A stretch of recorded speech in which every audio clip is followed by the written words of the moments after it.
It's a story that starts smaller than a grain of salt and ends with, well, you. Today, we're going to take a journey into the unbelievable, microscopic world of the first few weeks of human life. Seriously, forget what you think you know, because we're about to go deep. Let's get right into it. So, this is the big question, right? How on earth does a single cell, something tinier than a speck of dust, contain the entire, complete blueprint for a totally unique person? It sounds almost impossible, but that's exactly what we're going to unpack today. So where does this incredible story even begin? Well, it's not with one cell, but with millions, all embarking on this epic, high-stakes race. And that brings us to Section 1, the Great Race. And trust me when I say, it is absolutely a journey against all odds. Imagine this journey. It's like a biological obstacle course. First up, the sperm have to navigate this thick mucus barrier. Luckily, it thins out right around ovulation. Then, they get a little help, a push from uterine contractions. But then, a choice. They have to pick the right path. There are 2 fallopian tubes, and only one leads to the egg. For the final stretch, the egg actually sends out this chemical signal, kind of like a beacon, calling the strongest swimmers home. But why make it so ridiculously tough? Well, this isn't just a race. It's basically nature's ultimate quality control system. The idea is that this brutal gauntlet weeds out any of the weaker sperm, making sure that only the absolute strongest, healthiest candidate gets a shot at fertilization. It's all about giving that new life the best possible genetic start. So let's look at the 2 main characters in this drama.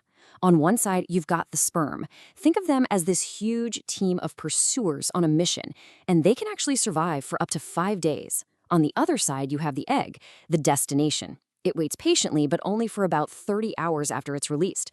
You can see the clock is ticking, and the timing has to be absolutely perfect. Okay, so after that incredible marathon race, we finally arrive at the finish line. This is Section 2, the moment of fusion. We're talking about the split second when everything changes and a whole new biological journey kicks off. But even for the winner of the race, there's one last challenge. Breaching the egg itself is like a 4-step mission. First, it's got to burrow through this outer layer of cells. Next, it has to bind to a really tough jelly-like coating. That binding is the key that unlocks the next step, releasing these powerful enzymes that literally digest a path right through that protective layer. And only then can it finally fuse with the egg's inner membrane. And you have to check out this amazing security system. The very second that one sperm makes contact, the egg's surface instantly changes its electrical charge. It's like flipping a switch that activates this impenetrable force field, blocking every other sperm trying to get in. It is a strict 1 in, 1 out policy, no exceptions. So fusion is complete. The door is locked. What happens inside? Well, welcome to Section 3, the first blueprint. This is the moment where the unique genetic code for a brand new human being is written. This new single cell has a name. It's called a zygote. And here's the part that just blows my mind. It's already genetically complete. The sperm brought 23 chromosomes, the egg brought 23 chromosomes, and now they've merged to create the full set of 46. This is it, the complete instruction manual for a new human. And just think about what that really means. In that one instant of fusion, so much has already decided. That specific combination of chromosomes locks in biological sex, hair color, eye color, and just a massive number of other traits we inherit. The genetic die is cast, right there in that first cell. The blueprint is written, but our tiny zygote is already on the move again. It's time for Section 4, finding a home. This is the critical trip from the fallopian tube to the safety and security of the uterus. This first week is just a total blur of nonstop action.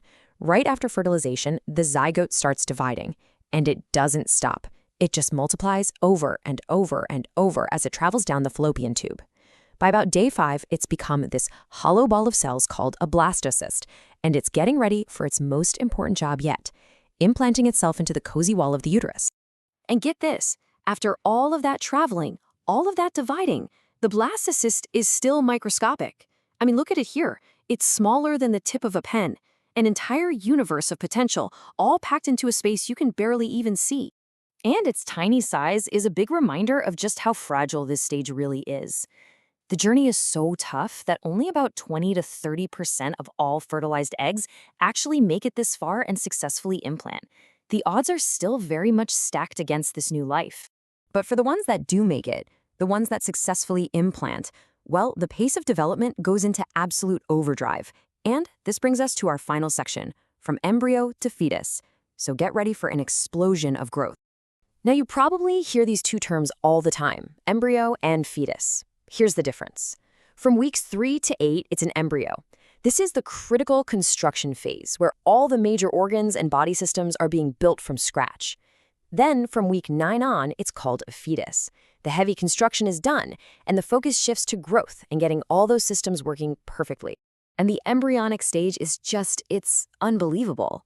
By week 5, the brain, spinal cord, and the circulatory system are already forming.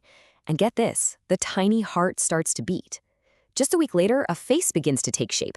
And by week 8, you can actually see the first hints of tiny hands and feet. And speaking of that tiny heart, just listen to this staggering number. From that very first beat around week 5, it will beat approximately 54 million times before birth. 54 million. It's a tiny, tiny engine working tirelessly from the very, very beginning. So around week 9, we enter the fetal stage, and things kick into another gear. The heavy construction is over. Now it's all about refinement. All the major organ systems are up and running. The face is becoming much more distinct, and the reproductive systems are developing. And the whole thing is still only about 5 centimeters long. And here's what's really, truly incredible when you think about it. Everything we've just seen, the great race, the cell division, the formation of organs, every single bit of it originated from that one single moment of fusion. It is, just as our source material says, the blueprint for a whole new, unique person. And we've really only scratched the surface of this 9-month marathon. The foundations are laid, but the incredible journey of growth is really just beginning. Every single one of us went through this exact process. It makes you wonder, what happens next on this incredible journey?